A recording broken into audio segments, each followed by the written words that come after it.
안녕하세요. 법학계로 온 우리 예비군 훈련에 가신 분들이 많으시기 때문에 그 법학계로 온 수업에서 그 좀 비중이 그나마 좀 덜한 부분을 모아서 제가 강의를 했습니다.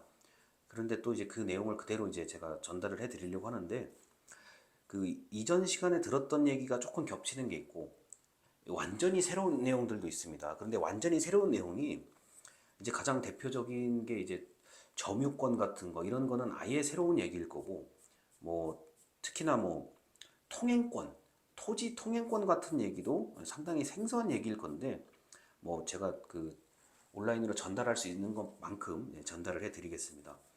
뭐 다른 영상에서도 말씀을 드렸지만, 이게 강의 자료 같은 경우는 그 우리가 학교 내 시스템에서 여러분들이 보실 수가 있기 때문에 제 강의를 이제 라디오 듣듯이 생각하고 들으시면은 크게 어려움이 없을 거라고 봐요. 자, 먼저 이제 내용 증명입니다. 자, 그 내용 증명은 우체국 홈페이지에서, 인터넷 우체국에서 집에서 이제 가만히 앉아가지고 최대한 내용을 자세히 쓰는 게, 이게 이제 가장 중요해요. 자, 내가 지금 어떤 사실이 있는데, 그러니까 흔히 말해서 뭐 내가 물건을 받았는데 물건의 질이 너무 떨어진다, 파손된 물건을 받았다, 또는 내가 이미 돈을 냈는데 거기에 대한 뭐 어떤 그 대가가 없다, 또는 뭐 교육을 안 해준다, 뭐 등등의 여러 가지 건들이 많아요. 자, 그래서 사실, 있는 그대로의 사실을 아주 구체적으로 적어야 됩니다. 구체적으로 적고, 자, 나는 그래서, 자, 언제까지 얼마를, 자, 반환해 주십시오, 또는 언제까지 어떻게 물건을, 자, 새로 보내 주십시오, 이런 식으로 일단 먼저 현재 이 상태를 적은 다음에, 그 다음에 내가 바라는 주장을 알기 쉽게 쓰는 게 중요합니다. 그래서 이제 답변 요청. 자, 내가 현재 이런 걸 겪었고 난 이런 걸 원하는데 어떻게 해 주셨으면 좋겠다.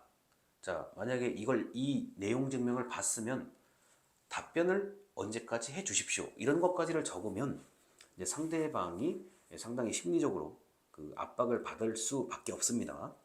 자, 내용 증명 자체는 그 법적인 효력이 없는데, 이게 이제 뭐 돈을 빌려주고 만약에 돈을 못 받았을 때 이제 쓸 수 있는 방법 중에 가장 간단한 방법입니다. 그래서 심리적으로, 자, 상대방이 나에게 뭔가를 하도록 만드는 그런 수단이 바로 내용 증명입니다. 자, 그래서 이제 내용 증명을 할 때 이제 배달 증명도 같이 신청을 하시는 게 제일 좋고요. 인터넷 우체국으로 보시면 너무나도 쉽게 할 수가 있습니다. 자, 그리고 이제 내용 증명은 발송인, 보낸 사람, 그 다음에 그 내용, 그리고 언제 발송했는지를, 자, 우체국이라는, 자, 이런 그 정부 기관이 공적으로 증명을 해주는 게 바로 내용 증명입니다. 이제 우리 법률 전문가에게 의뢰를 하면 아마 5만 원 정도를 내야 될 거예요. 이걸 대신 써주는 거에서는요. 근데 그게 아니라고 하면은, 특히나 이제 여러분들이 저한테 최소한의 이제 법학개론을 배우신 분들이기 때문에 그 최대한 구체적으로 작성을 해서 상대가 어떻게 나한테 해주면 좋겠다라는 것까지 정확하게 쓰셔야 됩니다. 자, 인지대와 송달료를 생각한 다음에 소송 여부를 고려한다는데, 이게 이제 배보다 배꼽이 더 크다는 속담을 생각하시면 됩니다. 아, 이게 내가 지금 이러한 어떤 뭐 돈을 받아야 되는데 이러한 손해가 있는데, 뭐 이게 나와 상대방의 좀 그 어떤 갈등이 생겼는데, 자, 이게 소송 비용이 더 드는 건지, 아니면은 소송 비용을 감수하고라도 내가 꼭 뭔가를 해야 되는 건지, 이런 것들을 잘 고려하셔야 되는데, 이게 이제 보통 이제 감정 싸움으로 번지는 경우들이 많아요. 그래서 이제 소송 비용을 생각하지 않고 무조건 내가 승소, 이겨야 된다라는 생각을 가지는 분들이 많아요. 자, 그리고 뭐 괘씸해서 내가 소송을 하겠다, 뭐 등등등 여러 가지 감정의 문제들이 많은데, 이제 소송 경제, 이 과연 소송을 했을 때 돈이 더 드는 거 아니야? 이런 것까지 고려를 좀 해보셔야 된다는 거고요. 자, 소송 비용은, 자, 패소자가 부담한다. 예를 들어서 변호사를 선임을 했는데, 자, 내가 선임한 변호사가 뭐 이게 패소를 당했다라고 한다면, 패소 당한 측이, 자, 상대방의 그 변호사 수임료까지 전부 다 부담하게 돼 있는 체제입니다. 그래서 내가 만약에 변호사를 선임하는데 뭐 1,000만 원이 들었다. 상대방도 그 정도 비용이 들 거란 말이에요. 근데 내가 졌다라고 하면 2천만 원을 부담해야 되는 일이 생기는 거죠. 자, 그래서 소송 비용까지 고려를 해서, 야, 이게 승소의 가능성이 있는지 패소의 가능성이 높은지 등등을 좀 곰곰이 따져본 다음에 이거를 소송을 진행하셔야 되는 거지. 그냥 막상 감정, 내가 지금 화가 나서 죽겠다, 내가 지금 우라통이 터진다, 뭐 이런 거 등등 때문에 무턱대고 소송을 하시게 되면 시간과 노력과 돈이 적지 않게 듭니다. 자, 그래서 이거는 이제 형사소송이 절대 아니에요. 형사소송이 절대 아닌데 민사소송인데도 불구하고 여러분들이 시간과 돈과 노력, 그리고 때에 따라서는 법정에 출석을 해야 되죠. 자, 그렇기 때문에 자, 이런 소송을 하기보다는 일단 내용 증명을 먼저 하셔서 같은 내용을 한 3번 정도 간격을 두고 발송하면 좋아요. 그래서 뭐 내용 증명을 보통 똑같은 내용을 한 번에 첫 번째 보냈을 때 바로 반응이 오시는 분들이 있고 두세 번 보내면 반응이 오시는 분들이 있거든요. 그래서 내용 증명을 여러분들이 일단 법학개론을 지금 거의 맛보기로 배우시고 있기 때문에 꼭 여러분들이 알아두셔야 되겠습니다. 자, 그리고 이제 민법 조문입니다. 자, 185조요. 185조 물권의 종류죠. 자, 이제 물권이라고 한다면 뭐 동산과 부동산, 뭐 가장 대표적인 건 이제 집, 건물, 토지, 그다음에 자동차 뭐 이런 것들인데 이 물권은 그 법률이나 관습법 빼고는 뭐 개인이 뭐 아무렇게나 만들 수가 없습니다. 그리고 아직까지 뭐 제가 살아본 바에 따르면 법률에서 벗어난 물건은 없어요. 그래서 이미 국가가 다 정해놓은 대로 해야 되는 거고 부동산 같은 경우는 자 이제 그 건물과 토지죠. 자 이런 뭐 집, 건물, 토지 이런 것들은 자 매매, 사고 파는 것들은 반드시 등기를 해야만 효력이 생긴다. 그냥 우리가 사고 팔고 하는 계약서만 뭐 주고받아서는 효력이 생기지 않고요. 그런 계약서를 바탕으로 반드시 등기를 해야만 효력이 생깁니다. 그래서 등기라는 단어를 잘 알아두시고요.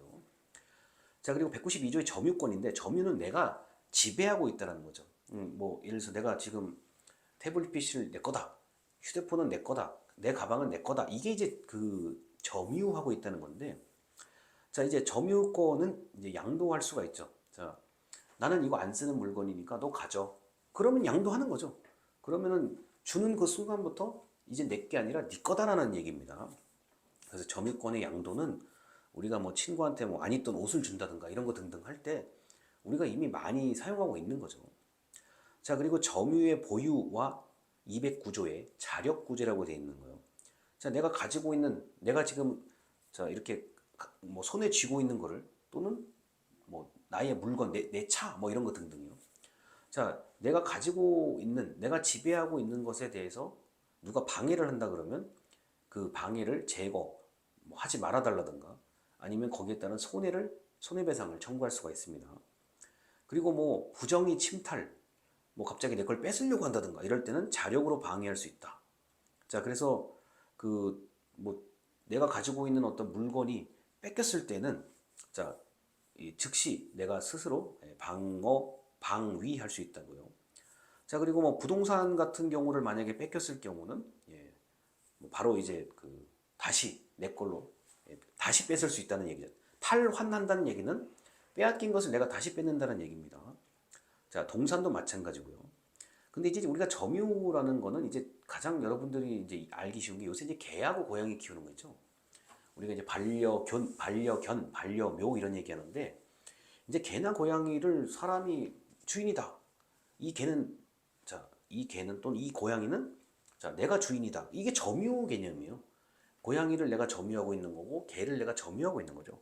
그래서 자 이렇게 그 개나 고양이까지도 점유의 대상으로 볼 수가 있다라는 거 이제 알아두시면 되겠습니다.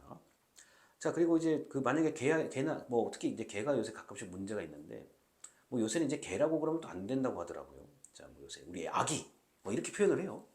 우리 애는 안 물어요. 이제 인터넷에서 한때 이제 그 잠깐 유행처럼 번졌단 말이죠. 우리 애는 안 물어요. 그렇죠.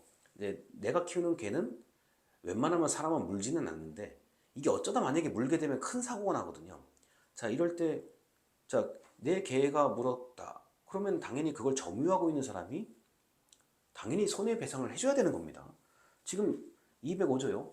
자 점유의 보유라고 해서 만약에 뭐 내 개가 뭐 다쳤다 그러면은 자 거기에 대해서 이제 손해배상을 상대방에게 청구할 수 있는데 만약에 내 개가 상대방을 물었다 그러면 이건 점유자가 이제 관리를 제대로 못한 거기 때문에 상당히 많은 손해배상을 해줘야 되죠.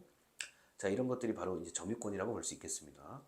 자, 그래서 민법 조문하고 이제 내용 증명까지 해서 첫 번째 영상을 마치도록 하겠습니다. 이게 영상이 길어지면은 여러분들이 듣기에 굉장히 불편하거든요. 그래서 10분 내외의 영상으로 만드는 거기 때문에 일단 여기까지 하도록 하겠습니다. 감사합니다.